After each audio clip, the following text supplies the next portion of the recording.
বন্ধুরা কেমন আছো? আশা করি সবাই ভালো আছো। আমি তো খুবই অসুস্থ, ভিডিও করতে পারছি না। তাই একবার সন্ধ্যেবেলা একটু ভালো রয়েছে বলে ভিডিও করতে এলাম। তা বন্ধুরা, আমি পশু পরিদেবীতে ডাক্তার দেখিয়ে এসেছি। শরীর খুবই অসুস্থ, তো ওষুধগুলো খেয়ে আজকে বিকাল থেকে একটু ভালো রয়েছি। তা বলছি যে এই যে মেছেদার মতো এই যে দাগ হচ্ছে বন্ধুরা, এটা কি মাখলে যাবে? তোমরা যদি বলতে পারো কমেন্টে জানিও।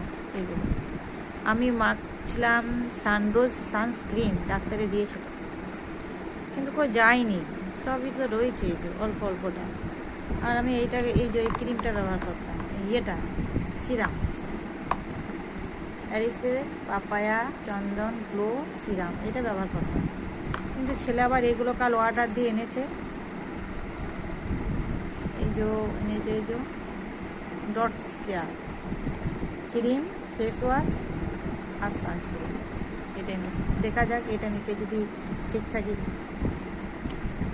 ছেলে ভালো লাগছে না, মায়ের এগুলো কালো কালো লাগছে, মায়ের এগুলো ভালো